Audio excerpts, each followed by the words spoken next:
Hi, good evening, everyone. I am Garima Mishra, Internet Sector Analyst from Kotak Institutional Equities. Welcome to FSN E-Commerce Ventures Limited Q4 FY24 earnings call.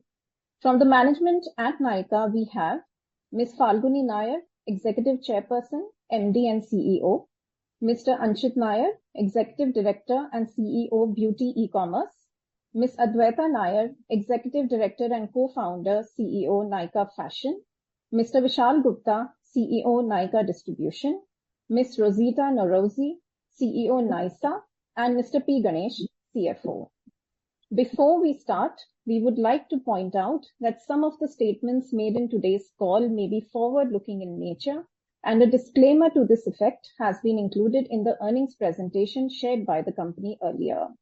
Please note that this call is meant for investors and analysts only.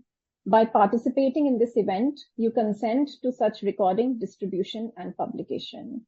All participant lines will be in the listen-only mode, and there will be an opportunity for you to ask questions after the presentation from management concludes.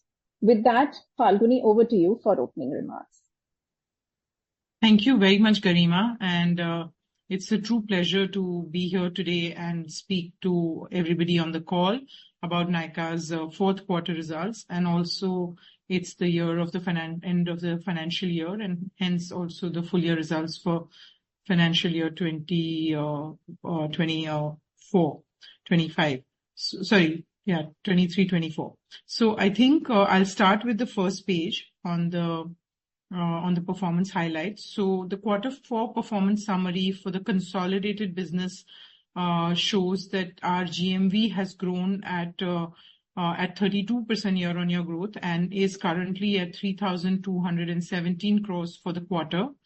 And that's a fantastic growth considering how the market has been in the fourth quarter. So really at Nykka, we are very happy about the growth that we've seen in the GMV for the entire business. Revenue from operation has also grown pretty solid, and it's grown at 28% on a year-on-year basis. And for the quarter, it has come out at 1,668 crores. This has resulted in a healthy growth of gross profit to 710 crores for the quarter, and the margins have come out at 42.6%. What is very interesting is also below that line, EBITDA at 93.3 crores for the quarter is a 32% year-on-year growth, and the margins are at 5.6%. And on an adjusted EBITDA basis, what we'd like to highlight is that adjusted EBITDA would be it has come out at 112.2 crores, and that's almost 56% year-on-year growth with the adjusted EBITDA margin at 6.7%. I will explain a little bit about what we mean by adjusted EBITDA. The difference between EBITDA and adjusted EBITDA is on three counts. One being the ESOP charge, second being our investment in GCC through Nykka, which is a new business that we have started, and third being some amount of corporate restructuring that had taken place during the year in terms of moving some of the assets within the group, and certain amount of stamp duty charge on that account or restructuring charge on that account is included in that. Albeit it's a small amount, but it is indicative that the base business is showing strong growth momentum in margin improvement, which has come out at 6.7% if you were to consider it from an adjusted EBITDA perspective. At the profit before tax level, that has come out at 19.6 crores, which is about 126% year-on-year growth, with margin coming out at 1.2%. And finally, PAT at 9.1 crores is almost a 298% year-on-year growth. So overall, very happy about a strong quarter that Nykka has displayed at the consolidated level. And all of you will be able to see that each of the businesses have fared also well. Moving on to the full year performance. Full year story similar, albeit fourth quarter is stronger than the full year, which means that our growth has accelerated in the fourth quarter, as well as our profitability improvements have also accelerated in the fourth quarter. So on a full year basis, the GMV has come out at almost, the GMV is at 12,446 crores, a 28% year-on-year growth. Revenue from operation at 6,385 crores. Again, a healthy 24% year-on-year growth. Gross profit for the full year at 2,739.2 crores, which is again 20% year-on-year growth. Margins are at 42.9%. EBITDA for the full year at 346.2 crores, again a 35% year-on-year growth. Adjusted EBITDA at 380 crores, 43% year-on-year growth. The adjusted EBITDA margin at 6% instead of 5.4%, which is a non-adjusted EBITDA, means declared EBITDA. And PBT at about 69 crores for the full year. Again, a solid 80% year-on-year growth with margins coming at 1.1%, and PAT at 39.7 crores, which is a 90% year-on-year growth. Strong growth uptick across all verticals, like I said. For the quarter, BPC grew at 30% year-on-year, one of the strongest growth over last 3-4 quarters. We are happy that we've been able to push the growth at this level through new customer acquisition, and there'll be more you'll hear from it when Anchit goes into the details. But full year growth was also healthy at 25% for the BPC vertical. On the fashion vertical, the growth was at about 27%, and both for the full year as well as for the quarter. So quarter was in line with the full year number. However, if you recall, the first half fashion growth was not so strong, and third quarter was a strong quarter for fashion growth, followed by a decent growth in the fourth quarter. 27% is a healthy growth considering where the industry is, and we are happy with the growth in the fourth quarter, though seasonally it's not one of the strongest quarter. Other businesses, which primarily include the Superstore and Beauty, Nykka Man, and few other businesses like LBB. Superstore business has shown almost 81% growth year-on-year if you were to consider the fourth quarter, and on a full year basis also it's about 84% growth. We are on the other vertical, again similarly on the growth was 68% overall for the fourth quarter and 59% for the full year.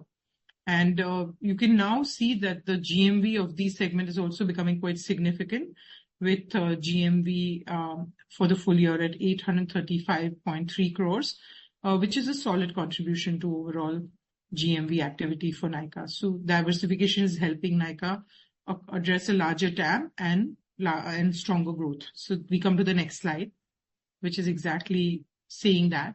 So why did we embark on this journey of adding more businesses? It was with a clear view to increase the TAM that we were addressing. As you know, the BPC market was in India was $30 billion market, with only 10 billion being online BPC. That is in 2027. So in 2021, it was even smaller. Organized offline BPC is expected to be about a 9 billion by 2027, and Superstore is 11 billion. We wanted to be present in each of those, and that's why we focused on adding both the retail part of the business as well as Superstore to our mix of beauty and personal care business. Similarly, fashion, we believe, is a larger TAM at about 147 billion, 5 times larger than beauty, we've said many times. And online fashion was as large as 49 billion. And we thought that we had the customer, we had the vertical commerce capabilities, we had many things with us to succeed in this business, and that's how we decided to enter fashion. Fashion now contributes about 26% of our GMV, and it has been growing at 71% if you look at a 3-year CAGR. And other businesses also have been growing at 178% if you take a 3-year CAGR. Latest to this diversification is entering the GCC market, which you can see is a $30 billion market, similar to the beauty market in India, with much smaller population. And hence the per capita consumption in GCC is at $500 per capita, and hence very different and attractive business for someone like Nykka to enter. So we remain very excited about entry into GCC through a partner, along with a partner. And the business in GCC is called Nyssa, not Nykka, similar to Nykka, but yet a brand of its own called Nyssa. I think with that, I would like to hand over to Anchit to talk about the beauty multi-brand retail. Yeah, thank you very much. So I'll kick it off with the first slide. I think, as FN mentioned, it's been a solid quarter for the BPC multi-brand beauty business that we have. If I look at GMV, we closed the quarter at almost 2,119 crores of GMV. of which 79% of that business came from existing customers and 21% from new. And this is a 30% growth year over year. So a full year growth of about 25% and Q4 at 30%. So both a strong performance on a quarterly basis as well as on a full year basis. What's most exciting is to see the trajectory of growth improving as we come out of the year. It should bode well. If I look at the 3-year CAGR for the business, the GMV has grown at roughly 35% over a 3-year basis. And the GMV for the full year is at 8,340 crores on a full year basis. In terms of visits, we have been investing in driving more traffic to the platform as well as to our physical retail stores. And we get roughly 286 million visits in the Q4. And this was a 24% growth over last year. Overall, we got over 1 billion visits, so 1.1 billion visits to the platform, which is quite a significant amount for the fiscal year ended March 2024. And that's about an 18% growth on a full year basis. If I look at our annual unique transacting customers, there's been healthy growth. As mentioned, there has been significant investment in new customer acquisition towards the second half of FY24, and that's reflecting in the healthy growth in AUTC. And our AUTC now stands at about 11.7 million, which is an 18% growth on a full year basis, as well as on a quarterly basis. Finally, coming to the number of orders, 11.1 million orders were placed on the platform in Q4, which is a 27% growth, and 41.7 million orders cumulatively placed on the platform for FY24, which is about a 20% growth. So, as you can see, each of our unique transacting customers are placing multiple orders on an annual basis on the platform, which shows a very high engagement rate and conversion rate as well. Next slide, please. So just to dive deeper into what were the key levers that enabled us to achieve this growth in Q4 as well as for the full year. As you can see, 30% growth in Q4 has been the highest growth for the BPC segment over the past several quarters. Strongest growth actually in the past 6 quarters. In terms of what were those key levers, first and foremost has been investment behind new customer acquisition and also ensuring that the metrics around the customers remains healthy across the funnel. Second is strong growth in our core categories of skincare and haircare. And importantly, there has been a revival in the growth of makeup or color cosmetics. This was a category that saw a tepid first half of the year that has recovered nicely and has been a driver of this outsized growth. We're also seeing very promising growth from emerging categories such as fragrances and bath and body. These categories are growing faster than the platform average and albeit off of a smaller base. But it's a very promising business for us. It is purely incremental business. It is us adding more items and more categories to the consumer's cart. And this should bode well, again, for growth as well as for customer metrics going forward. We had a good quarter in terms of new brand onboarding. There are some marquee brands which we added to the platform this quarter, which we will discuss in subsequent slides. And finally, last but not least, there has been a healthy performance by Nykka's own brands as well, some of which have grown faster than the platform as well and have taken market share. Next slide. So just spending a minute on our Nykka Global Store business. It's a business which we've discussed in the past, but albeit not in exhaustive detail. So just giving you some more understanding behind this particular business that we run within the BPC segment. So Nykka Global Store is a distribution and retail business whereby we provide end-to-end services for international brands looking to enter the Indian market. These are brands who may or may not have the bandwidth and resources to dedicate to building out an India operation on their own. So they give us the rights to import and distribute these brands. Today, we have 39 brands who are working with us through the Nykka Global Store through this import and distribution model. And these brands are growing at about a 56% CAGR over the past 3 years, which is double the overall growth of the platform. Now, what has allowed us to become such an important importer and distributor for brands in the country has been that we are in many ways a one-stop shop for these global brands.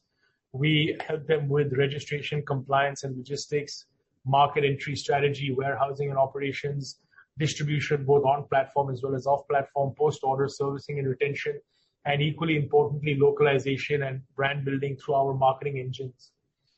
So it really is a 360-degree approach to helping these brands to establish themselves, build brand equity, and deliver revenue to them as they look to enter the India market. In terms of our distribution strength, I think it is quite unparalleled in the India context. Our Nykka.com website and app gets over 1 billion visits, as I discussed on a previous slide.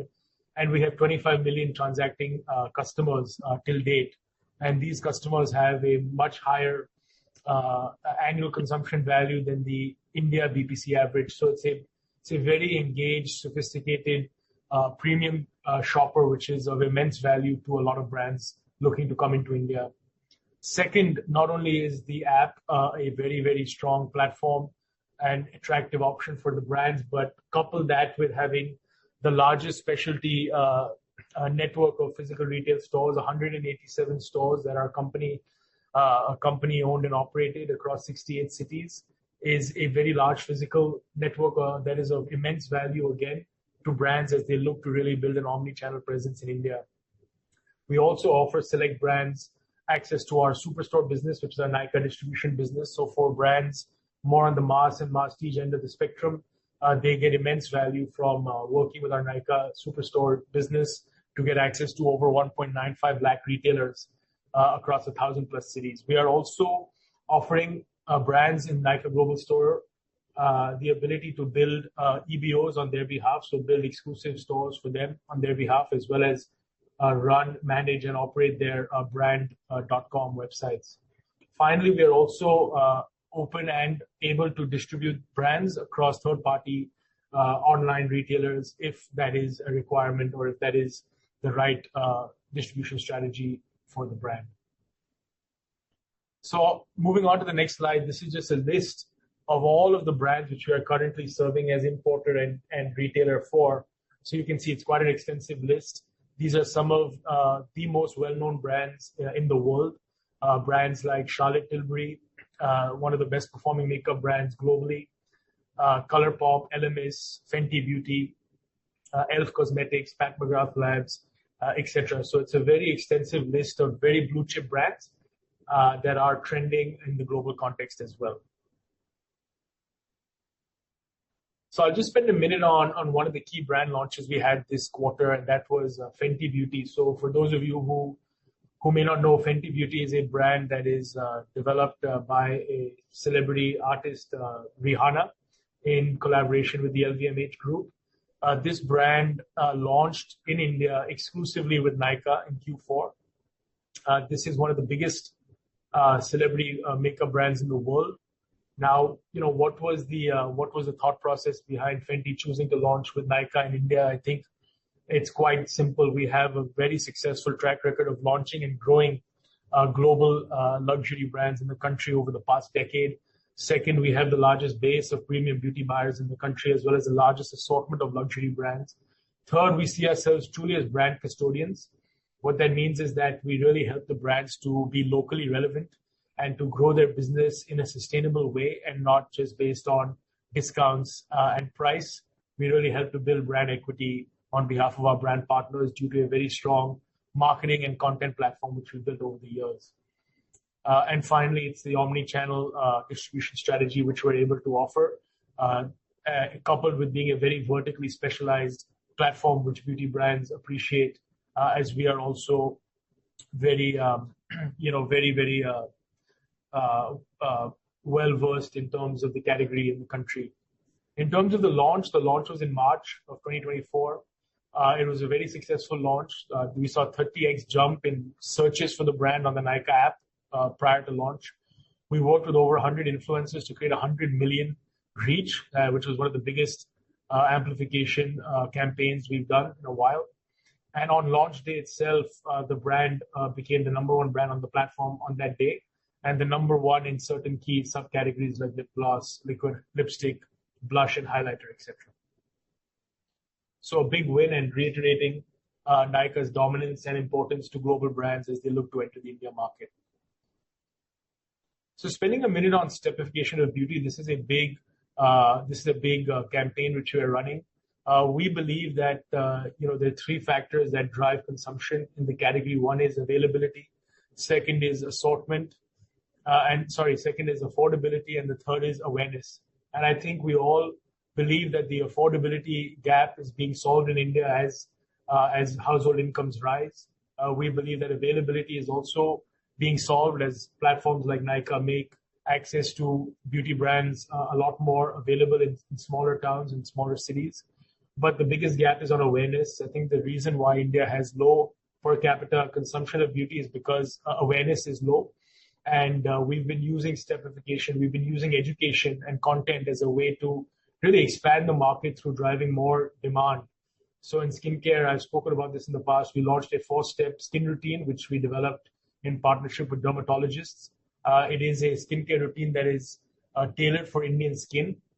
And that has allowed us to actually grow the category width from, the India average for skincare consumption is only 1.5 items per cart.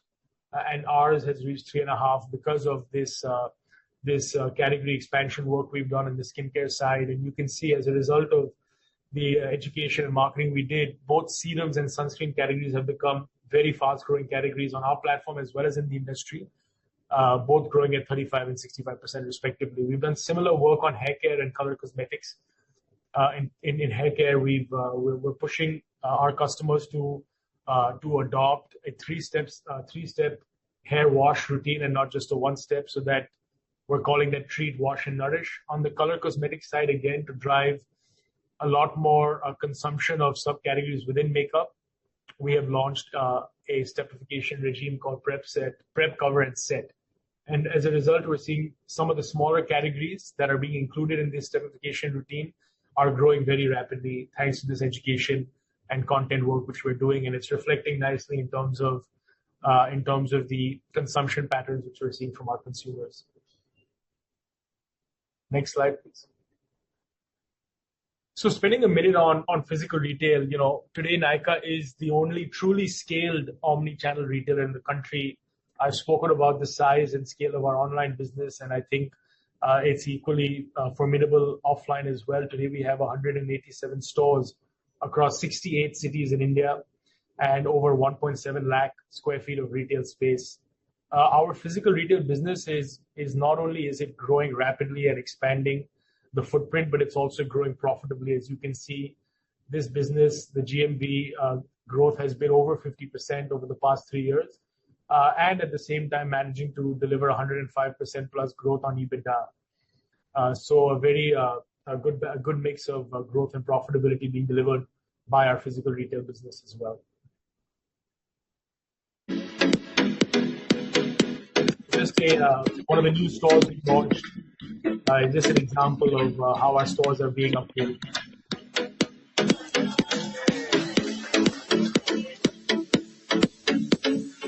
This place has all my favorite brands under one roof. It is such a beautiful store. I absolutely love it. I love this store because you get that luxury experience. You can come, check them out, touch them, feel them. The perfumes, they have amazing collection. It has a very, very international vibe to the place. Wide range of brands for you to come, explore and really experience the best of beauty with. This is what we call our Gen Z store. It's our flagship store in Mumbai. I love the new design. It's very, very young, very fresh. The brands are represented so superbly well. It's really been at the forefront of all things beauty in the country. First impressions, I like it.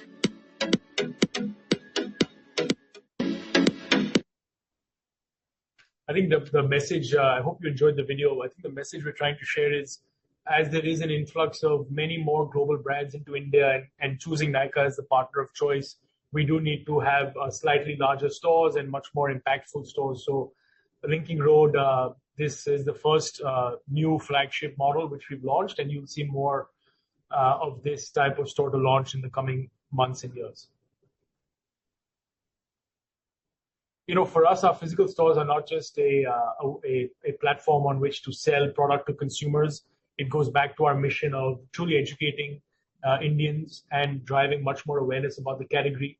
We believe that awareness is finally the only piece that's missing, that once bridged will help to drive meaningful consumption of the category. And I spoke about the work we're doing online. This is some of the work which we do through our offline stores as well. So allowing our brands to truly elevate the brand expression in store by doing shop in shops and also personalizing their own displays. Secondly, a lot of services in store, including a skin analyzer tool, as well as a dry bar from Aveda, Dyson hairstyling, and very, very well-trained beauty advisors who are able to really recommend the right routines and the right products to our consumers. And finally, we do a lot of eventing across the country, especially in smaller towns and cities, where we host masterclasses at beauty bars, where consumers can come and interact and learn a lot more about the category. And you can see from the videos that we get fantastic turnout from consumers. Next slide. Yeah, so I just wanted to spend a minute on this. I think what we're seeing is India today is truly becoming a priority market for global beauty companies. They're realizing the potential that India has to deliver to them not just growth but also scale. And I think given everything that happened in China over the past few years, there is a desire to de-risk and to find new avenues of growth. And India, of course, is first and foremost on that list. We're very lucky at Nykka to be seen as the trusted partner for all international brands as they look to understand the India market and as they look to set up operations in the country and to grow their business over a longer term. They realize that Nykka is the right partner for them because we can truly help these brands to build meaningful equity and to grow the business in a sustainable fashion. And you can just see a couple of examples of some of our partners who've come to visit us over the past few months. We had the Unilever Global CEO, Heinz Schumacher, who visited us in January. The Estée Lauder Global CEO, Fabrizio, who was also here in October. Amore Pacific Chairman and CEO in February. Bersdorf, Unilever Prestige, as well as L'Oreal. So we are seeing that, for us, we believe that what differentiates us from other retailers is we see our role truly as a client servicing mindset. And we are here to serve our brand partners and here to serve our customers. And I think our brand partners realize that's the approach we take to doing business. And as a result, not only are we delivering meaningful business to them in terms of revenue, but we're also helping them to establish their brands the right way. And they see us as truly collaborative partners and not just a transactional platform. So this is very difficult to replicate and to disintermediate because this, of course, these relationships and this track record has been built over almost a decade. In the next slide, you'll just see a few more examples of other key brand partners and CEOs who visited us over the past few months. Next slide, please. And with that, I'll hand it over to Advaita to take you through fashion. Thanks, Anshit. So in terms of fashion, Q4 has been very strong, and we've closed the quarter at 842 crore GMV. That's a 27% year-on-year growth. From an annualized full-year perspective, FY24 has closed at 3,270 crores, and similar growth through the year at about 27%. Similarly, NSV has also grown at, in a similar proportion, 25% for the quarter and 26% for FY24.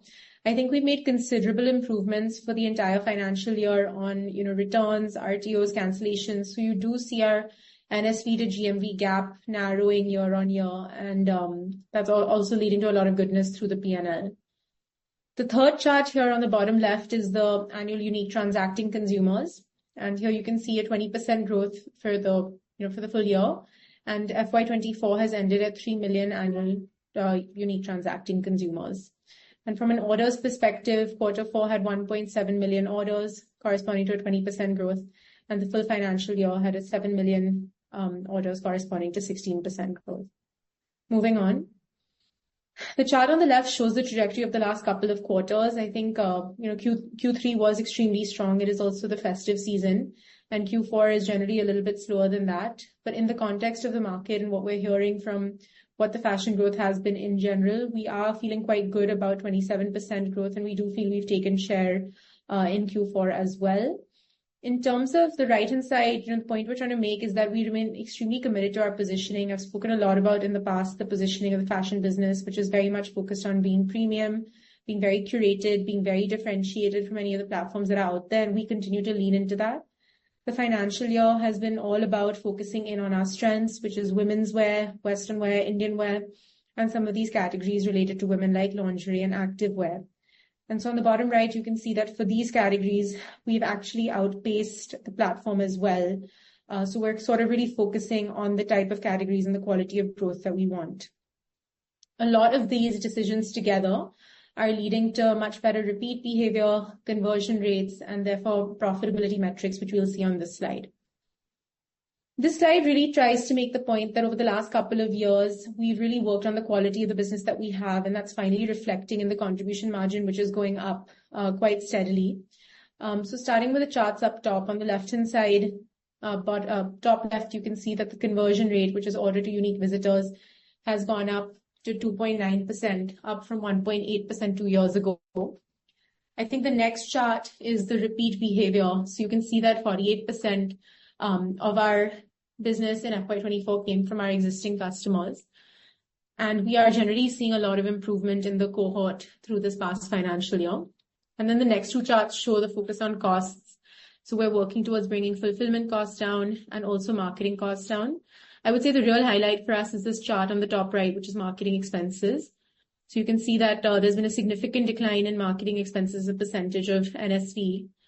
And that is leading to a lot of the contribution margin expansion that we see in the chart on the bottom. So quite proud of the team for achieving the results on the bottom, which is the contribution margin expansion. So year on year, the contribution margin has increased from 2.2% in FY23 to 4.9% for FY24. And actually the exit of Q4 is even higher at 5.7%. So in general, the trajectory of the contribution margin is upward from here. And in the past, I have made statements about how, sort of the peak investment phase is obviously behind us. And really with every quarter, we're working to improve and increase contribution margin, greatly on the back of marketing expenses coming down, which is the result of the whole proposition coming together quite well. Moving on, we continue to, focus on the proposition, which I already spoke about. And as I've spoken in the past, we do have a couple of different initiatives that we work strongly on, which is the global store, constantly traveling and bringing the best brands into the country. This business, again, has grown faster than the platform at 31% year-on-year growth. We have taken a conscious call over the last 6 months to also start building out our luxury store. So that's even more premium fashion than what we already offer.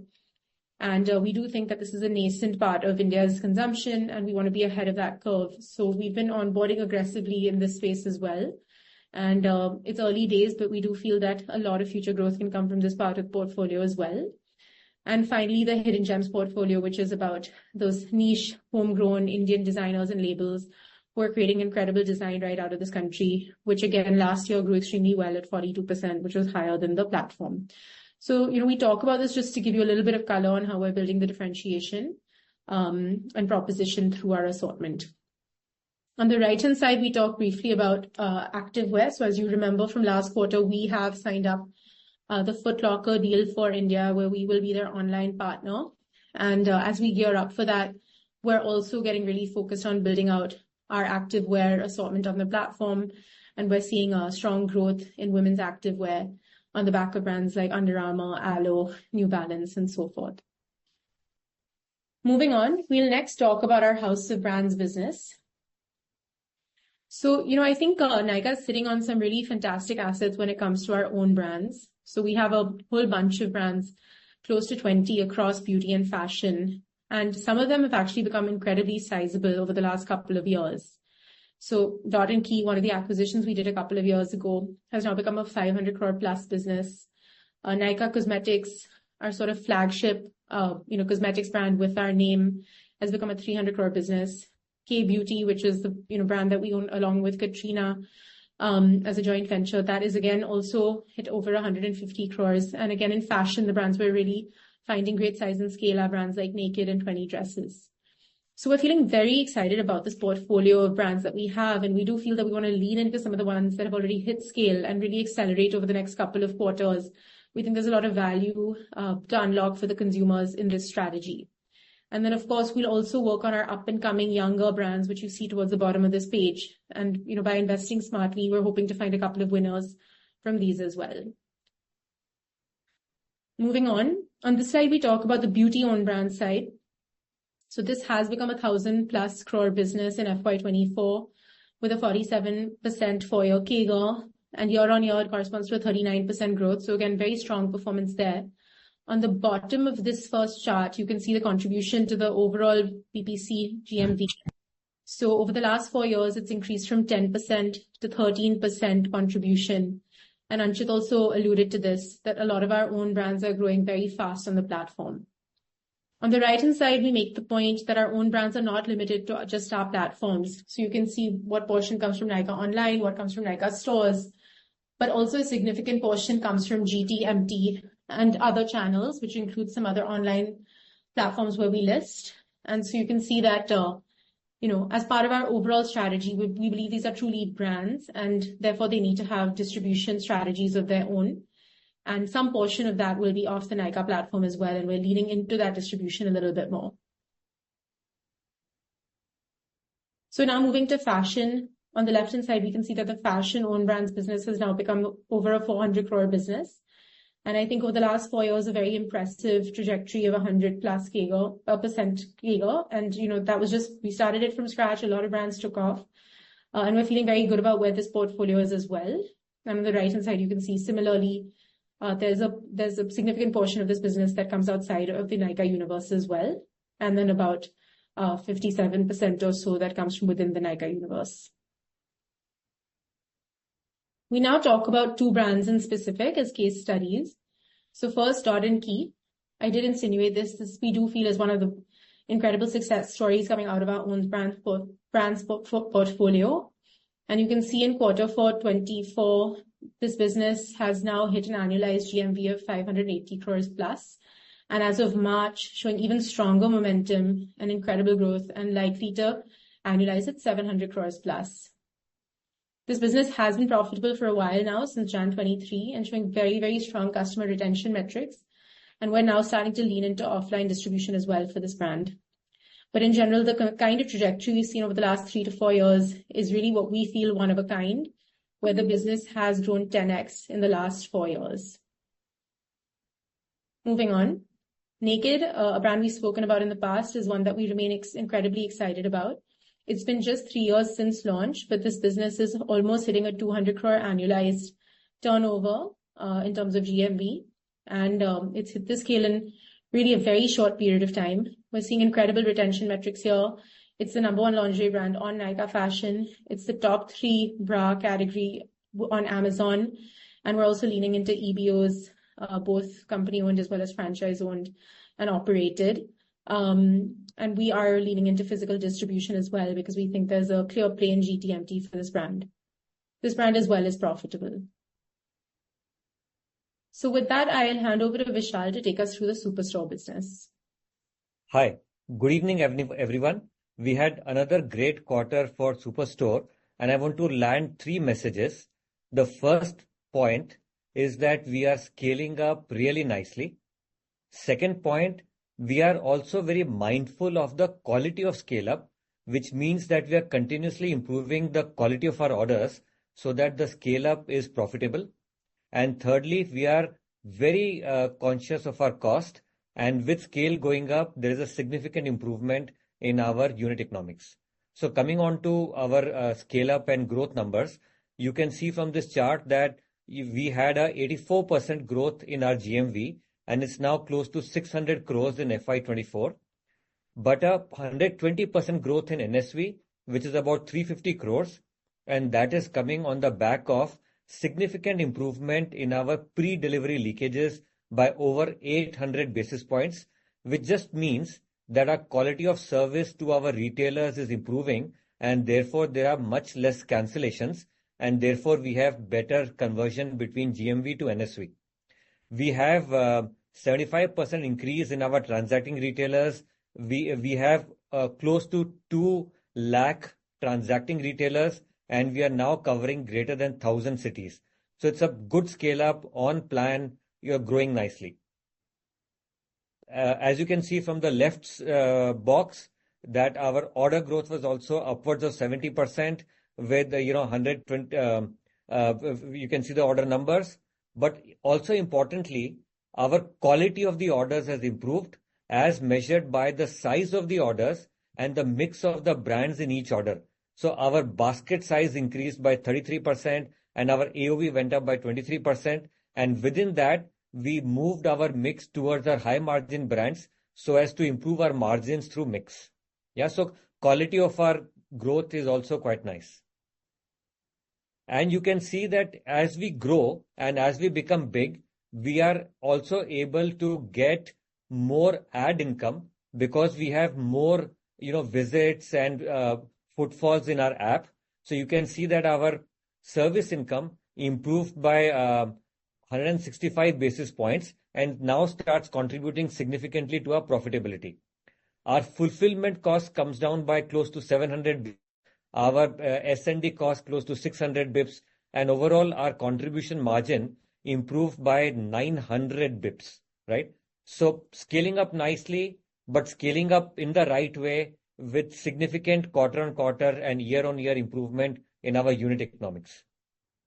And I just want to remind all of you, I had spoken about it last year, that we will achieve 3 to 5% EBITDA profitability at scale. And what does scale mean for us? When I compare it at FY24, then if you see bottom left, then in terms of quality of orders, we are actually almost there because of the significant work we did in FY24. And now we have a short journey ahead of us, which is 1.2x in terms of average order value.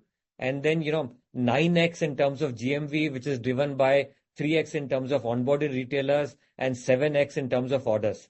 And just to remind you that last year, these numbers were much more, but because our GMV doubled in FY24, therefore, we have covered a lot of our journey, much more in quality of the orders and a significant in terms of our physical scale. So we are well on our path to, profitable scale, which is 3 to 5% EBITDA. Yeah, over to Rosetta for Nykka. Good afternoon, everyone. Hi. So I start briefly about GCC market, a very promising market. Currently, the market size is at $30 billion, and we're expecting on a year-on-year growth on 10% every year. In terms of the beauty product per capita, each consumer is spending around $500 in this region. And a female population who are real customers, around 40%, with having 40% population who are under 25. Perhaps it's good to mention in here, in this region, as per the records that we have from previous years, female customers are spending around $300 on a monthly basis on beauty products. So it's a very promising market, and which has a great potential, and year on year is growing in this region. Next slide, please. Moving to the next slide, that we have launched Nykka in Middle East, in Dubai. Slide before, please. Both online and offline in January 24, and on March 24, we officially launched Nykka store, which has been an amazing launch, and we had so many viewers, so many reach out, and so basically the store is already doing, the retail business is already doing a really great business, and we have managed to onboard many brands, which I will be taking through in the next slide. So all the brands that we have onboarded for the past few months are all global brands. We have partnered with big brands such as Kylie brand, which is an amazing brand, Gen Z. So we have seen a significant interest among our customers. And the good news is that although the name is Nykka in this region, everybody knows Nykka, and the customers are coming to our stores, to our retail and online, and they all know that this is a Nykka brand. We have seen a very, very great interest among all our customers. As I said, with 2030 vision in Saudi, and the great vision that we have in GCC. We see a great potential for Nykka or Nykka in this region. I pass it to Ganesh. Thank you, Rosita. And good evening, everyone. As we look back at the year gone by FY24, we continue to focus on profitable sales growth. Our BPC business has continued to grow strongly, while newer businesses, which are fashion and eB2B, they have been scaling up really well while improving on contribution margins. So as we can see on this slide, we have reported healthy growth on revenue, both for Q4 as well as full year, with growth of 28% for the quarter and 24% for the full year. And this has been achieved while also expanding on EBITDA margins, which have improved to 5.6 versus 5.4% for the corresponding period the previous year. On a full year basis as well, there's an expansion of 40 basis points. I'd also like to highlight that if we were to compare EBITDA on a like-for-like basis, given the fact that, again, as Falguni mentioned earlier in the presentation, we have had ESOP costs sitting in the P&L. Also the new business GCC costs have come in, and also the corporate restructuring costs. If we were to strip these out and look at EBITDA on a like-for-like basis, then for the quarter, the like-for-like adjusted EBITDA margin stands at 6.7% versus 5.5% the corresponding quarter the previous year. And on a full year basis as well, EBITDA margin stands at 6%. Going to the next slide. This is a snapshot of the P&L, and this reinforces the point that on top of strong sales growth, EBITDA margins have continued to grow strongly, and this has also been aided by leverage benefits which have started kicking in both on employee costs as well as on other expenses. Now here we look at our vertical reporting, and as we can see, all the businesses have continued to perform strongly. The BPC business, you would see with our focus on customer acquisition, there is increased investment in marketing costs. And what we'd also see is that the contribution margin of both fashion as well as the others vertical, which is primarily the eB2B business, both have improved smartly during the quarter versus the quarter 1 year back. And going to the next slide. Here we have a summary of the vertical performance for the full year FY24, which again reflects a similar position. If you look at fashion on a full year basis as well, the contribution margin has improved to 4.9%.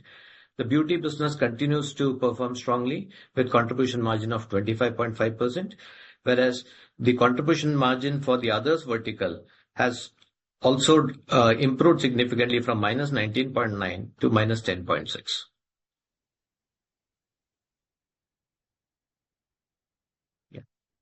Moving ahead, while the BPC business continues to grow profitably, the fashion and eB2B business have been scaling up significantly. As you can see in the bottom right chart, the salience of the eB2B business, which was less than 2% a couple of years back, is already at about 7%. So what this is doing for us is that the BPC business continues to grow profitably and is quite profitable.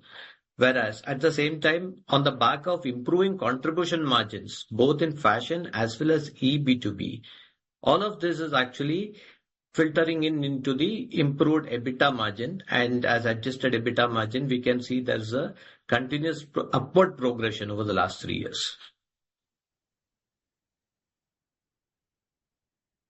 On this slide, we actually bring out the scale efficiencies that have started coming in. So as we can see, both on employee expenses as well as on other expenses, there is a significant improvement which is contributing to the overall profitability. And after stripping out the costs around ESOP expenses, around the GCC, which is a new business, and on the restructuring expenses on a like-for-like basis, that's where you see a flow down coming from 5.4, the full year EBITDA margin improving to 6%. Moving to the next slide. Here I would like to point out one factor. FY22 and FY23 were years of significant capex investment for us, and the depreciation impact which you are seeing during this year, it's because of the full year impact of the investments in capex made in the earlier couple of years. As far as net interest cost is concerned, with the IPO proceeds getting fully utilized, that's where the net income on that front is on the slightly lower side, and that's where from a 5.4% EBITDA margin you see a flow down coming to a 1.1% in terms of PBT margins. Yeah, and as I was mentioning, bulk of the capex investments have happened between FY22 and FY23, as you can see on this slide. So while physical retail stores we continue to expand, warehouse as well as office space has been more or less done. Office space, again, the investments in FY22 and FY23 was on the back of coming out of COVID, where we had given up a lot of office spaces. So those pieces are largely done, which again you will see in the next slide, where we can see that overall capex is significantly lower in FY24 versus what we have seen in FY23. Also, what we can see on this slide is that while the investment in office space and warehouses, etc., has come down significantly, we continue to invest in our retail expansion. Also, we continue to invest in tech capabilities. And to sum up the financials, we have a summary of the balance sheet and cash flow. You would see that the cash flows, operating cash has improved significantly in the current year versus the previous year. And that's also resulting in an uptick and improvement in many of the balance sheet ratios, whether it is fixed assets turnover ratio, whether it's working capital turnover ratio, with improvement in inventory days, and resulting in overall working capital days improving. As also ROCE going up on a one Nykka consolidated basis, driven by the fact that the beauty business continues to perform strongly and continues to grow on a large base, while the newer businesses have also been scaling up smartly, while also improving on contribution profit. Yeah. Here I would like to just give an update in continuation of what we shared in the previous quarter. We had shared about the transition of the own brand business of Naked and Athleisure from fashion onto the holdco, which is FSN e-commerce. After the successful completion of this phase, the board has approved the next phase, which is transfer of the western wear and accessories business of fashion by way of slump sale to Nykka Fashion. What this does is that it integrates the ownership of all own brands eventually into the parent company. In terms of process, this will be similar to the first phase by way of a slump sale. Also, as part of the overall streamlining activity, LBB, which is a content development company within the Nykka fold, is also being merged into Nykka Fashion, so as to be able to draw synergies, whether it's on technology, infrastructure, as well as collaboration with brand partners. Thank you.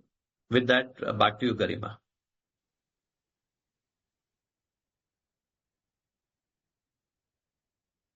Thank you, Ganesh.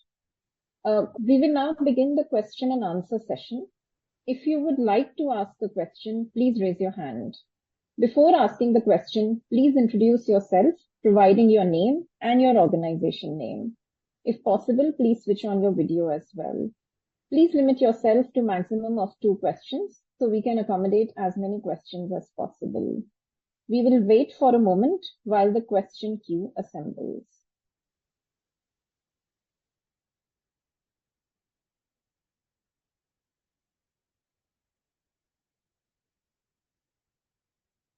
All right, we'll take our first question from the line of Kapil Singh. Please introduce yourself and ask your question.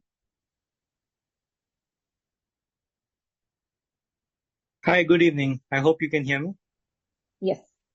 Hi, this is Kapil from Nomura. Thanks for giving me the opportunity. My first question is on the margins. We talked about adjusted EBITDA margins. If you could just help us understand whether these items that we're talking about, the ESOP expenses and GCC business or other corporate restructuring expenses, are these non-recurring in nature, and should we expect they will not be there next year? And also, how much is the revenue contribution from GCC right now? I'll take the question. What I can say is that GCC was literally launched in this quarter that we're talking about, fourth quarter, with the website going live just in early January and the store going the official launch happening in March. So I think the true results and revenue of GCC will start flowing in through this year, and as we progress in the year, we will share the information, with the investors. So it's just, the business is just beginning, and we'd like to share that as that goes. We do believe that it can be a very significant business over a period of time, because it's a market with a clear possibility and opportunity for a multi-brand beauty retailer. And it's a market with high affinity for beauty, high per capita consumption, very rapid growth. The profile of the consumers is also changing, and also Nykka's current launch has appealed to young consumers from all of the segments. So I think early days to talk about the revenue, and the effort will be to give that information every quarter in a particular vertical called Other Vertical, which normally houses new businesses. So that's on that. I think on the other question that you asked about the ESOP, obviously, like you were asking more about adjusted EBITDA. So corporate restructuring is a one-time cost. So I would say that in this difference in margins, which is almost 120 basis point, about a third is clearly a one-time cost and non-recurring. The second one is ESOP, which is likely to continue at a similar levels going forward. But a lot of companies highlight adjusted EBITDA after accounting for ESOP costs. So Nykka wanted to throw light on that. And the third one is GCC, which is obviously is going to continue, and we do believe that we can build this business. It's such a unique market that the business can be built in a manner where there can be revenue and profits can materialize much faster than in other markets. But I think we'll throw more light on it at our annual day. Just to add to what Falguni mentioned, the primary reason why we have shown this separately is that these elements were not there in the base. So just by way of reflection in terms of the improvement which has come about in the base business. Again, as Falguni mentioned, some of these elements are non-recurring, some other elements will continue in the future, but there's more to give visibility given that they were not there in the base. That's helpful. And I would assume most of these elements are not there in the gross margin. Everything is below the gross margin, right? Yes. Yeah, that's right. Okay. So, I mean, what we have seen for the year is, we've grown at about 25% and we've seen an 80 bips improvement in adjusted margins. So is that the kind of trajectory you're looking at in profitability every year, or you think it can be much faster as we move ahead? I think we don't like to predict the future, but what we can say is that we have seen our growth momentum accelerate in the fourth quarter of this year. I think the growth momentum has accelerated partly due to strategies that Nykka is putting into place in terms of more aggressive customer acquisition growth in many of the verticals. It is also coming from our businesses becoming better with every passing year, and we getting better opportunities from the environment. Like we talked about, a lot of new launches, a lot of exciting category growing initiative that we are doing. So it's a combination. Our technology continues to improve, our personalization efforts and impact it has on our ability to grow business ahead of just the mere visits that we can deliver. So I think there's a lot of contribution to that growth, and we feel that we should be able to continue growth trajectory at a similar level is what we would aspire for. As far as the improvement in profitability is concerned, we do believe that the main EBITDA margin improvement will come as our two of our new businesses, fashion and Superstore business, they increase the contribution margin, of both the businesses goes up from being small currently, which we've shared, and it'll be there later, but we share every quarter. So it's quite small at about, in fashion, it's at about 5 to 6% level. It can gradually go up, and the main item where the costs will come down besides many other elements, but one of the main cost element would be marketing costs, which can slowly and steadily come down over the next couple of years. And similarly on B2B also, which is, we call it the Superstore business, there is a clear path to profitability and accretive margins. Thanks, sir. Just lastly, I wanted to check, growth in fashion from existing customers was much stronger, I believe, than the new customers. And I think beauty also showed very strong growth from existing customers. So what is driving this? And do you think that growth profile for the business can be similar in next few years, where existing customers have a lot more growth to offer? Yes. Anchit, you want to take this? Yeah. What I can say is that it was a strong performance on both fronts, both new customers as well as existing. I think we invested behind new customer acquisition this quarter, which was something which we'd also indicated in the past.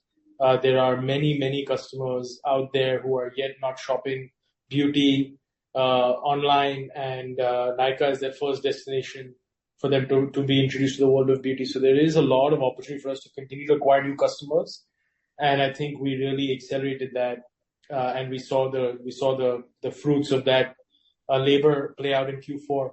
Existing customers for us, we've always said we have a very loyal, sticky consumer base of existing customers. We do a lot of CRM initiatives to ensure that our existing customers continue to interact and engage with the platform. You can see that from from the sheer number of visits we get. We get over 1 billion visits to our platform annually, and that comes from obviously much fewer visitors. So the number of visits per visitor on our platform is close to 50 times in a year, so almost 4.5 times in a month. So a very engaged repeat customer who is also increasing their consumption on the platform. With every subsequent purchase, there is an improvement in the cohort. So existing customers already being a large base, highly engaged, we are seeing that they continue to account for a lion's share of the GMV. But that being said, growing new customers is equally, if not more important to us, and we are investing behind that. Thanks a lot. Yeah, similarly in fashion, I think, actually it was a serious effort we made over the last couple of quarters to improve the repeat rates. So it's a lot of detailed work that's been going into improving every single part of the cohort. And this increasing share from existing customers corresponds to significant improvements in the cohort. So that was part of the strategy, that we wanted to make sure that we were being able to get our repeat engines in place. Because I think at Nykka, we're big believers that once you acquire the customer, you need to make sure that they stick with you and deliver that long-term value. So we're feeling good about the mix, actually, repeat and new. And we sort of know that we can always pull the lever on accelerating new customer acquisition as well. But for us, we're always, we kind of want all the metrics to move together. We want the repeat rates to go up, we want the new customer acquisition to go up, and we want the marketing expense to come down. So it's kind of a math and an equation that we're trying to do every quarter to deliver on the right mix. Thank you very much. The next question is from the line of Amit Sachdeva. Please go ahead. Yeah, hi, good evening, everyone, and thank you for taking my question. So, my first question is on, gross margins. And I see, obviously growth has accelerated in the fourth quarter, which is an excellent sort of, basic acceleration, I would say. So congratulations for that. But I also see that, there's a gross margin journey for both at the company level as well as I think at the BPC level. It has, I would say, come down YOY. So my question is that, is it a deliberate strategy or there is something which is at the part of the mix or more discounting or something else going on that is either one-off or sustainable in nature? If you were to accelerate growth, that's the kind of more normalized gross margins, or how do we see, because I agree that the growth acceleration is much more respectable, but how do we think about at what cost it is coming and how we should think about the next year on that aspect? I think I'll go from a marketing answer perspective and then I'll ask Sanjay to add if he'd like to. But what I can say is that, I think Nykka has taken a call to pursue, there was a time when, because the repeat customer behaviors were good and our repeat customer orders were growing, we were optimizing for overall revenue growth and not for new customer addition. I think clearly we've taken a call to pressurize equally for new customer acquisition. And at the moment, we are saying that we will not try to optimize for marketing costs, but grow both repeat customers and new customers at its individual pace of growth. And that means some amount of investment is being made in new customer acquisition, which is funded from, under the way the rules are, we are not able to put some of those expenses in marketing costs, and instead they go out from the gross margin line. So there is some impact of that, which is built into that. Also, the BPC segment is not just the pure e-commerce, but it is a combination of e-commerce, physical retail, and our beauty private label brands. So I think the number is very difficult to really exactly compare. It has influence from a number of reasons. New customer acquisition can impact it. Private label growth initiatives can impact it. And also similarly, it is a combination of number of things, including advertising income also.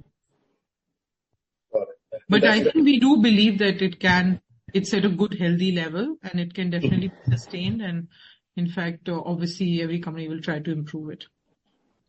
Yeah, and then maybe to close out the point, at the consolidated level, Amit, it's predominantly a business mix. Change. As you saw, other segment is growing much faster than the BPC and fashion segment, purely because it is a very large TAM and it is coming off of a much smaller base. So as other segment continues to grow faster than BPC, and obviously that B2B superstore business has a lower gross margin profile, that mix is kind of shaking out this way. But in the BPC segment in particular, as FN explained, it's 3 very different businesses: online, retail, offline retail, and own brands. And there is some impact of that mix within the BPC segment. There is also some impact of, as we mentioned, there is a new customer acquisition investment that we need to make that currently gets accounted for above NSV and not within the marketing expense line item, so that is also playing a role. And third, there is, brands are choosing, because of the muted demand environment, they have chosen to accelerate brand funded discounts, which does come at the expense of advertising dollars, right? Because it's fungible for them whether they spend on discount or they spend on advertising. It's difficult for them to do both at scale. So some money that used to go towards advertising has gone towards discount this year. I don't think it's a long-term trend. Brands do not like it at all. They are very keen to stop it, but they do need to see a revival in the overall demand outlook, not just on Nykka, for that to change. But I just want to remind that the gross profit margin has improved sequentially for the beauty business in the fourth quarter compared to earlier quarter, third quarter. So we're seeing some revival. But I think it should be clear to all of you that we are upping the investment in marketing, which is up from 7.9% a year ago in beauty to 9% now. And overall at the consolidated level also, it's increased from 10.8 to 11.3. We would like to see this extremely positively because our marketing investment pay off quite in a very short term. So we think this should be taken as indicative of a strength that we see in our ability to recruit right customer with the right profile, with the right unit economics for us to feel so confident to recruit at this level. Thanks so much, FN. And I think I would agree with that. That's the right strategy. So my related question then is that shouldn't we more double down on it? For example, if I were to construct, a bit of simpler, sort of analogy here that you're a business who's recruiting customers on behalf of every other brand that sells on the platform. And you do that by way of, customer acquisition and marketing spends. In some sense, then brands should partner with you in recruiting those customers because they benefit from that. So in some sense, the advertising income is a source of that spend, indirectly or directly. So what I was thinking was, is there another way to think about this where advertising spends can be funded through maybe co-creation of value of some sort with brands that they need to also partner with you in that and you double down on that investment rather than worrying about that investment. I would agree with that should be perhaps accelerated even more to recruit more consumer base. That increases the power of platform. So how do you think about that, in terms of, sourcing that money where the advertising, marketing spend dollar comes from, and can it be passed on to brands slightly more actively? It is being done. So I think if you see the individual presentation in the beauty section, we talked about 3 big initiatives on CSMS, healthy hair habits, as well as prep, the makeup, color, cosmetic routine on, prep the skin and all. And all of those had more than 200 million reach of the campaign and led to pretty accelerated growth of individual segments. So I would say that we are definitely doing exactly what you're suggesting, and it's being accelerated clearly.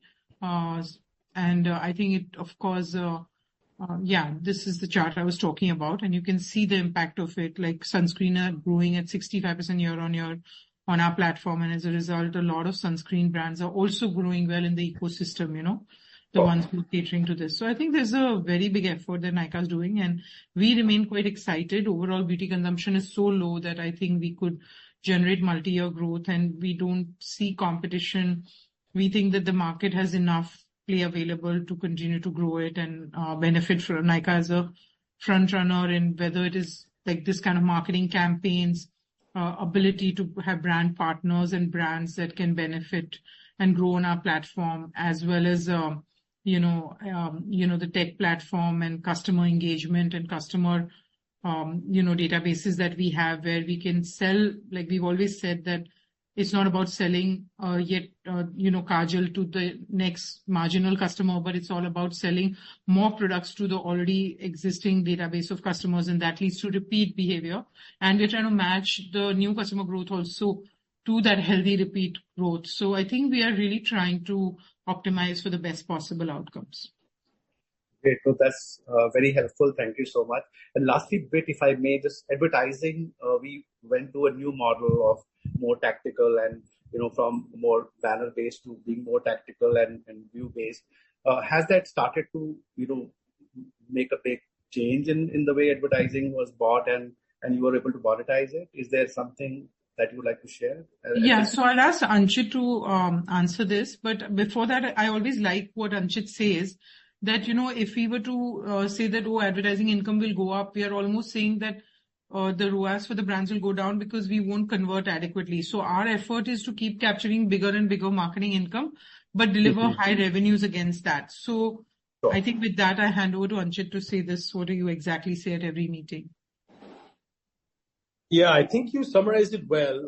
I think, Amit, for us, launching the ability for brands to buy more lower funnel ad real estate, so PLAs and such, was really a push towards giving brands more opportunity to to serve ads at a lower down in the consumer journey when the intent to convert is higher. So in a way, it is to try to help our brands to maintain and improve the return on ad spend on Nykka, because longer term brands will prefer channels where they see a better ROAS.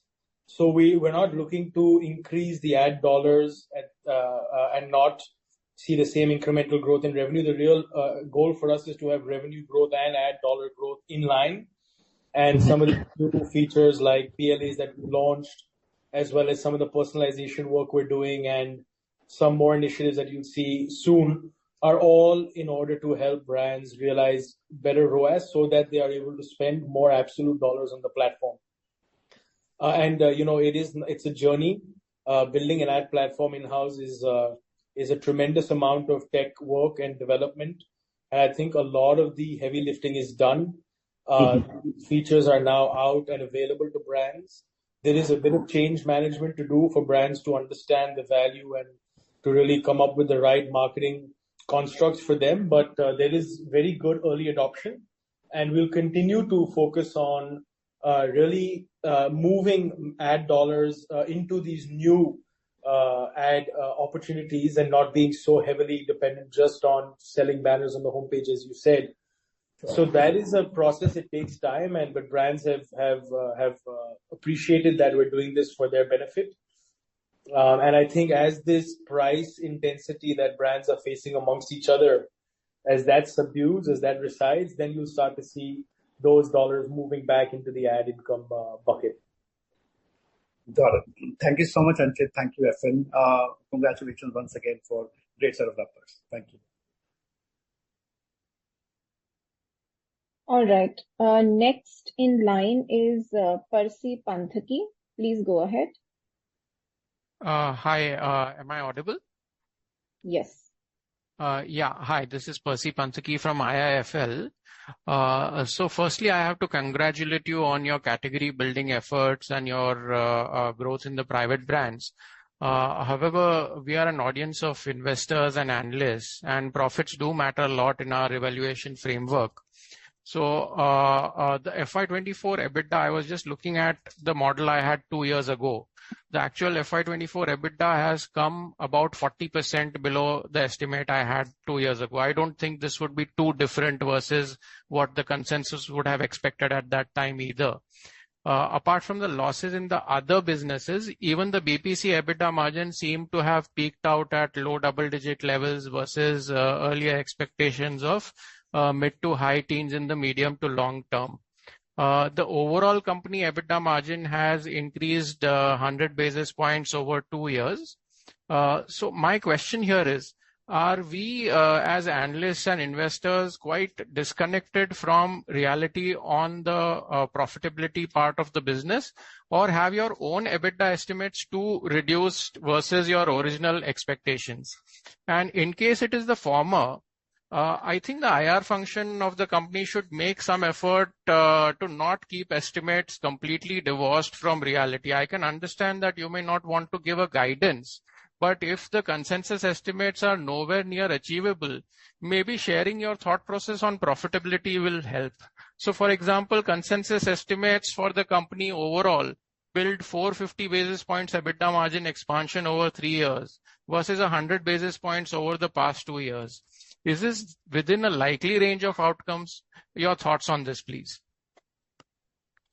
I think you're going back too far back. I think, during COVID times, what the outcome and outlook was for e-commerce was very different. I think we have said that e-commerce growth last year, especially, for this year ended March, was a little bit below long-term trajectory, and we expect it to revive, and some more work needed to be done. But I think as we look at the near-term expectation of all the analysts for financial year 24, I think we are pretty much in line with what the analyst expectation was. So if you want, I think you can connect with our IR team and they can show you what we see in terms of expectation and where we've come out at. So I think, of course, it's businesses are managed for long-term growth, and long-term value creation, and sometimes the short-term expectation of every analyst may be slightly. But I think overall, if you look at the consensus estimates, we are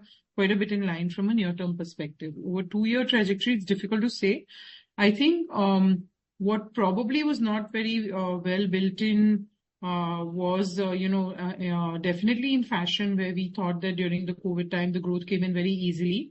And post-COVID, I think the physical fashion market was quite strong. And as a result, the ability for fashion portals to grow and get to the right size, of course, slowed down. And I think it's a very large business, and a lot of it is marketing. I keep saying again and again that marketing optimization to achieve the right results. And when the markets are larger, it takes time to get to those optimizations. And in the bargain, what very often happens is that you discover certain wrong categories, wrong customer segments that you may have betted on, and you choose to not focus on those and choose to focus on the right segments. So in the market, it looks like a noise, but underlying right segments are always growing the way we look at it.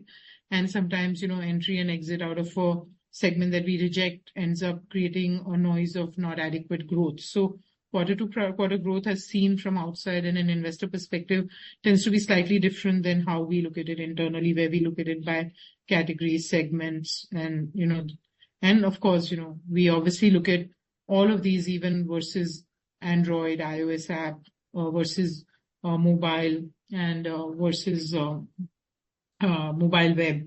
So it's a combination of so many things that it's not a number, it's a consolidation of a lot of numbers, and many things impact it. Sure. Falguni, the only reason that I'm asking this and belaboring this point is that the consensus expectations is really a 450 basis points on an overall company level over a 3-year. I can understand quarterly estimates, etc. I'm looking at medium term, a 3-year basis of around 450 basis points versus the history of about 100 basis points over a 2 years. So that's like, on a per year basis, what you've achieved is approximately 50. I think what is the point? Expectation is 150. No, but why are we looking at the past? I can't go back to understanding what consumers understood then. Also, like I said, there is a private label brand component in there. There is a .com component in there. There's a physical retail component in there.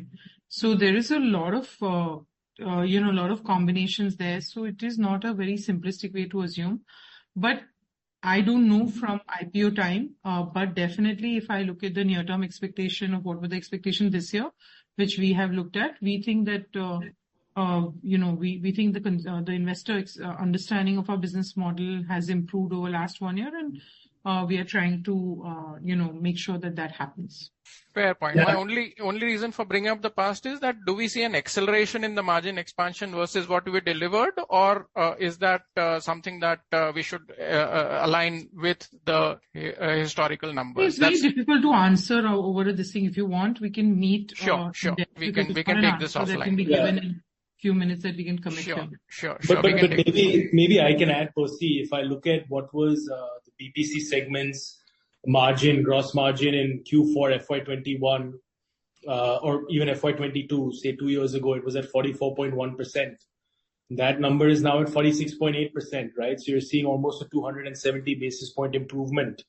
And if we disclose contribution margin, if whoever's controlling the slides can show the contribution margin over the past 2 years, the number was for BPC segment 2 years ago was, I think 21 point, So FY22, 2 years ago, the BPC contribution margin was 21.7%, right? So even there, not only a gross margin, but even at the contribution margin level, the contribution margin for BPC has increased by almost 380 basis points, so more in line with what you had mentioned. And these are very, very healthy margins, contribution margins for a retail business. For a retailer plus their own brands business that's still small but growing within that. So we feel that BPC segment margins are quite healthy in this range.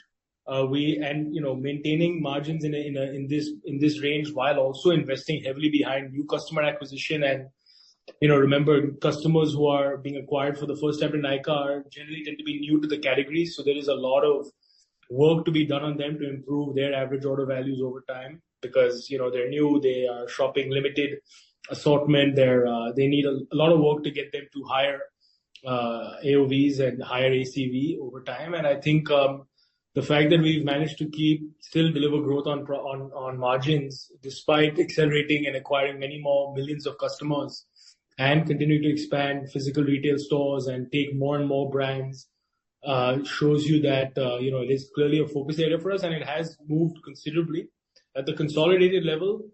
If the delta is appearing less, it is in part because B2B has grown faster and has grown to a size and scale that whereby now it is having an impact on the console margins, right? So some of it is business mix, some of it is also investment in customer acquisition, but still a very healthy growth over a 2-year period. Very, very helpful. I'll just take this offline more with Namrata. Thank you very much. Next in the queue is Sachin Dixit. Please go ahead.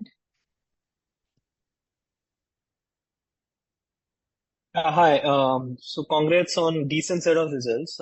My first question was largely on fashion. So if we try to see where is fashion segment headed, right? Obviously, we are currently around 3 odd million customers. And I do understand our positioning, which is slightly premium, more focus on having a curated assortment and all.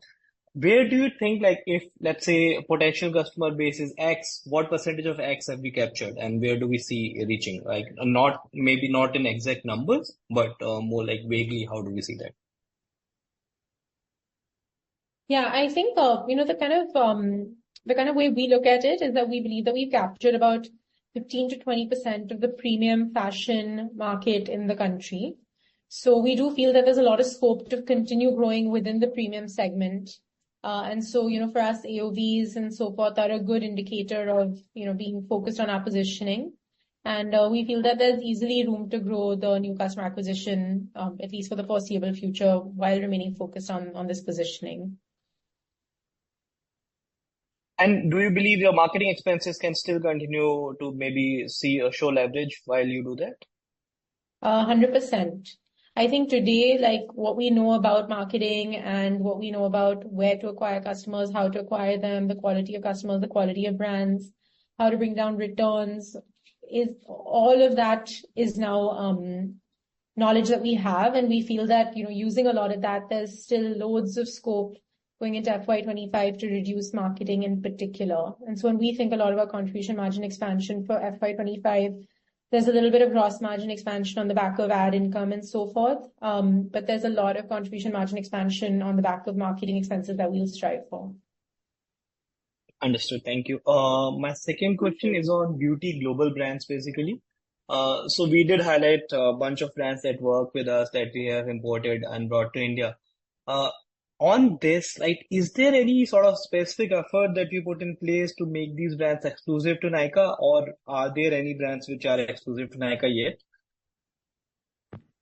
Yeah, so we have a very strong team that does a lot of business development and is traveling around the world to identify very popular global brands, trending brands, and convince them about the India opportunity and coming into the country. Out of these brands, there are a significant number which are exclusively retailed on Nykka, like Charlotte Tilbury and Fenty Beauty and Dr. Barbara Sturm and Elemis and Sol de Janeiro. So there are. Many of them are exclusive.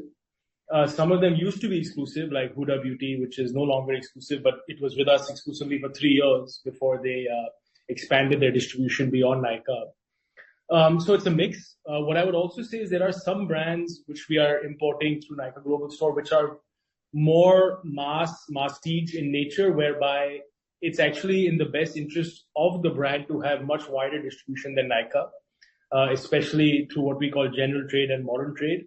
And we would never look to stifle a brand's growth by not ensuring that they are available in the right channels basis the brand's, mix, basis the brand's positioning. So sometimes we proactively guide the brand that they should have distribution through GT&T or even through horizontal platforms if it's relevant. So to answer your question, it's a mix. Many of them are still exclusive. Some of them are no longer exclusive, and some from day one, we recommend that they don't be exclusive because that's the best way to maximize the potential. But do you proactively try to make some of them exclusive? Like, do you push them to? Yes, of course. If we build, like, especially for prestige and premium brands, and for brands within color cosmetics or skincare, we are able to deliver a lion's share of the revenue for the brand in the country, and we do recommend that they come exclusive, and they do obviously listen. And as I said, most of the brands I just mentioned, a large number of them continue to remain exclusive with us. So even just one house. Go ahead. Yeah, sure. Just one housekeeping question. Why do we have a customer acquisition expense that's above NSP? Can you explain the nature of it? It's mostly to do with the new customer acquisition coupons that can be given through company funded, which is seen as a discount on the revenue rather than marketing costs. Got it. Sure. The customer acquisition coupon. So coupon indicates that we're passing a certain, in a way, it's almost a discount at the cart level. So that's why it's been asked by the auditors to be booked as a discount and not as a marketing expense. It's an accounting requirement.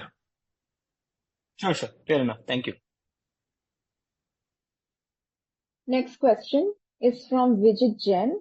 Please go ahead.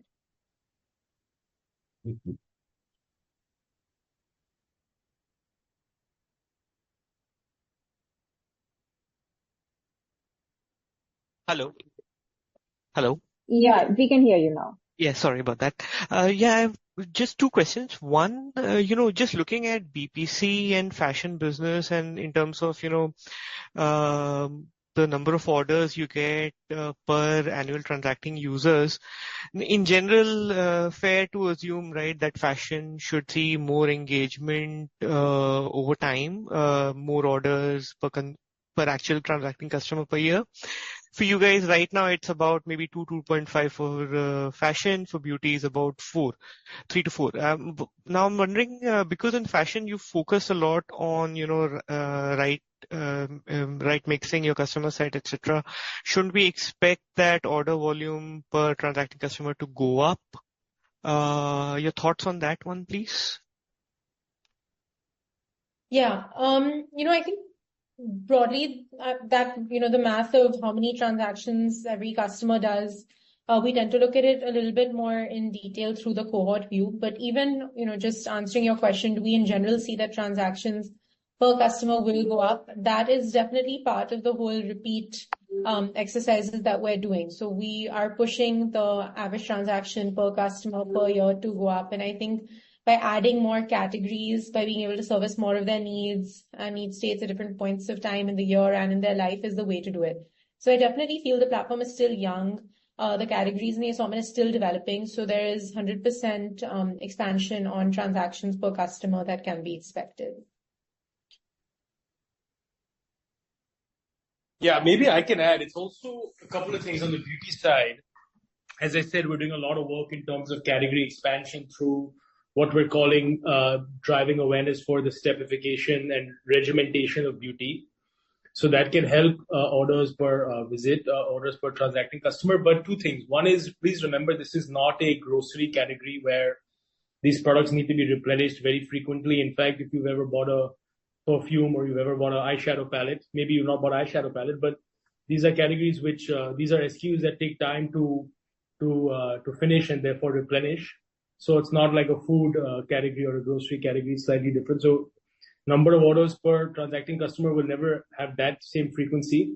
And categories like personal care, like shampoos and soaps and oral care, which would have a higher replenishment rate, those are not our core because those are not what we see as beauty. We see that more as personal care, and it's not something which we're overly focused on. It's important as cart fillers and other things, but it's not where our core lies.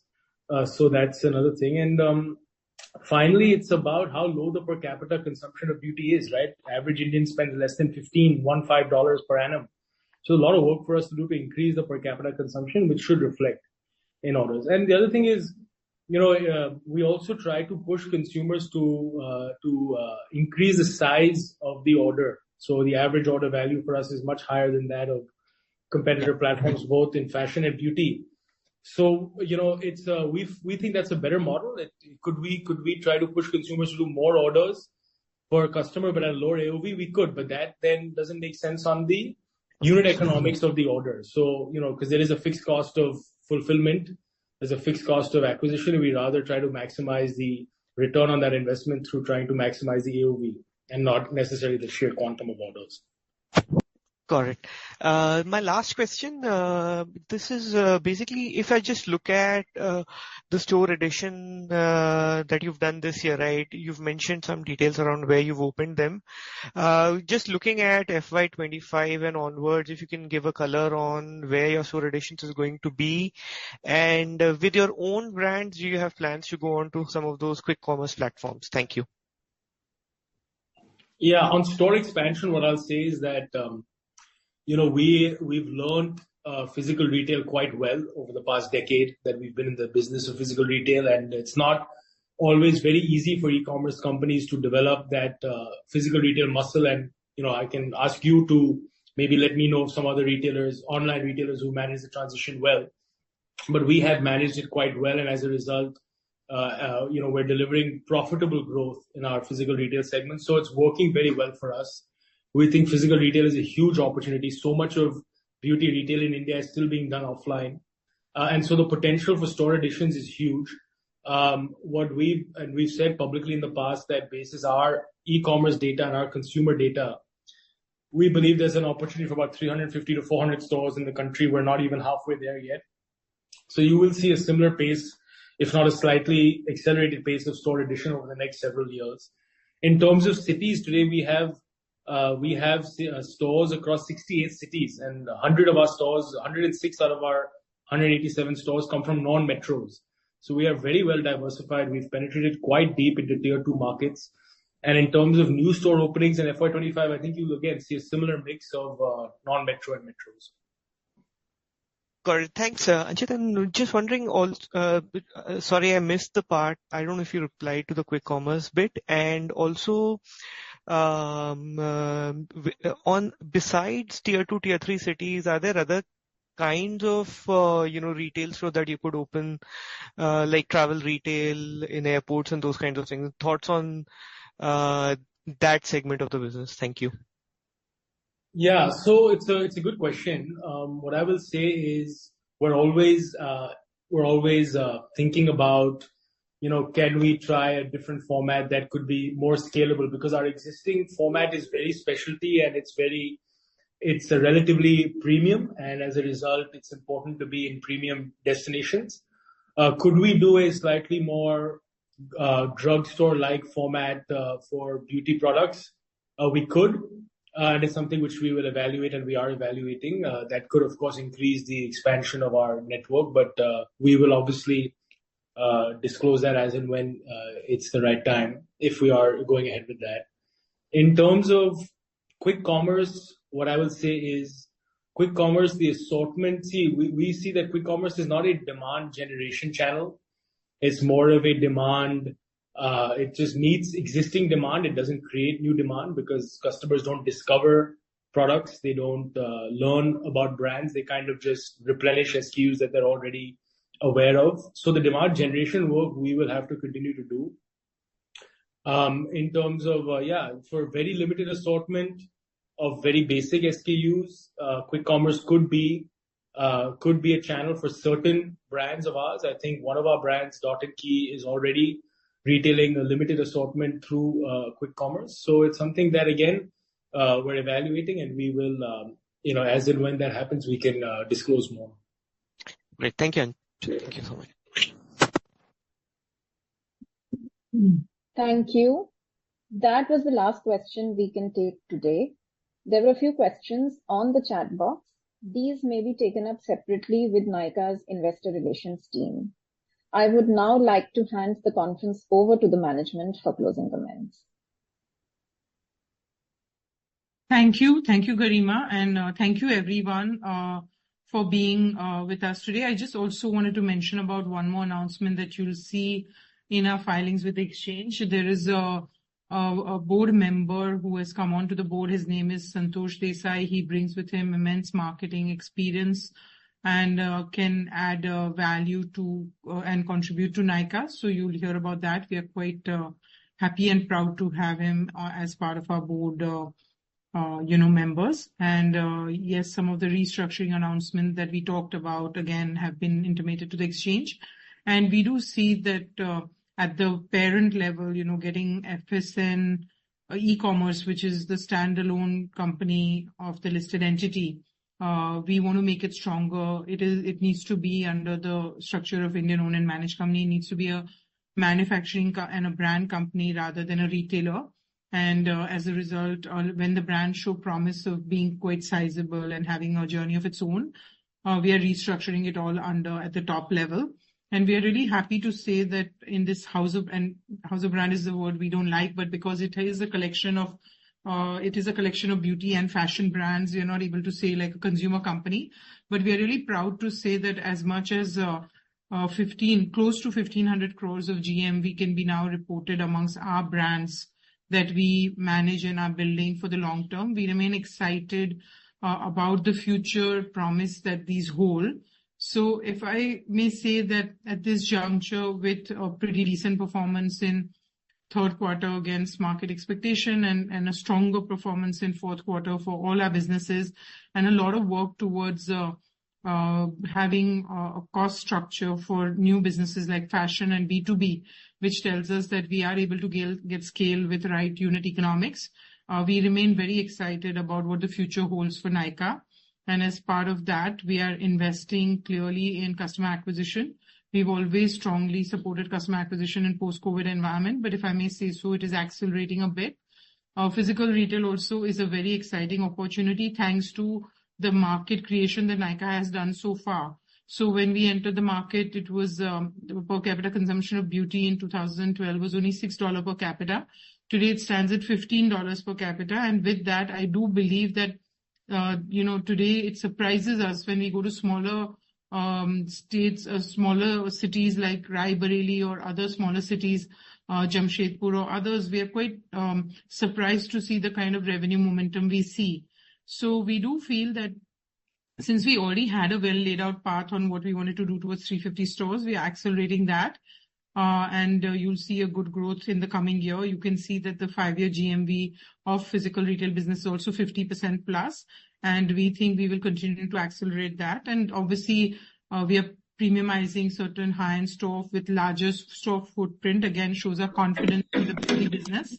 And then beyond that also, we are obviously putting our thinking hat on to see whether we would like to do more services. We already have some salons in Avida.